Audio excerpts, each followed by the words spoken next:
Hi everyone, I'm Alicia, and today I'm here with Ron from Wood Tops and Tables. Ron, how you doing today? Very good, thank you. Good. So just a moment ago, we were having a little bit of a conversation and you were telling me a story about firewood, how this story actually led into your why, why you do what you do. So if you could just tell me that story again.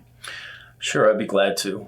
Before I even bought the mill, I was splitting firewood for somebody to just to have something to do, to keep busy. And it was around Thanksgiving. Okay. And I would split the firewood to the best of the ability, but then, there were often pieces that just had too many stresses and so on in it to even be able to split. And so I was tossing them into a pile.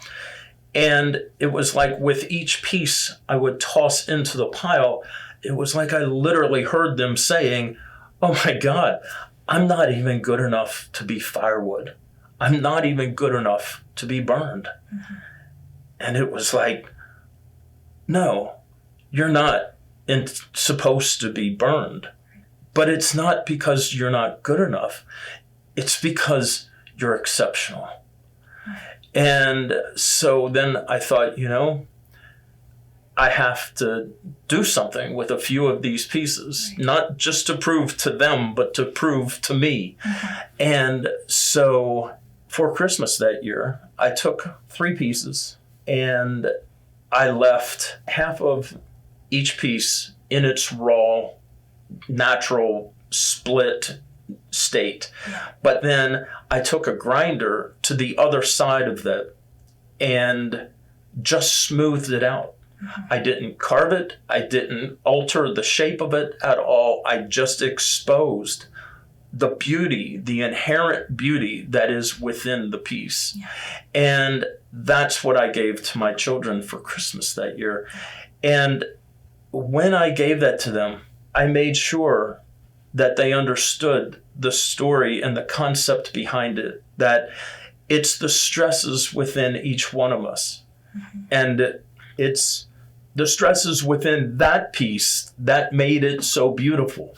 But it's also the stresses that are within us that make each one of us so beautiful and so individualized, and that it's our responsibilities to each other as a human race to expose those beautiful stresses, to just smooth them out, to polish them.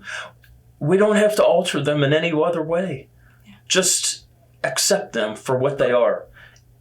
And then they have beautiful purpose. Right. And that's really why you do what you do. You take these trees that might not have another chance. They would just be ground up at a yard somewhere, but you give them a new purpose and you let that beauty be shown to the world.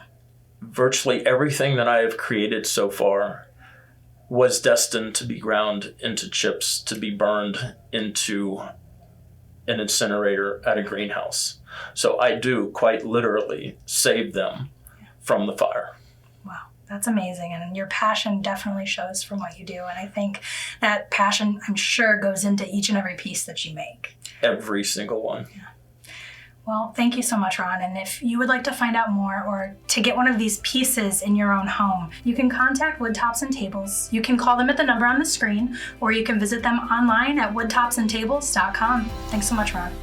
Thank you so much.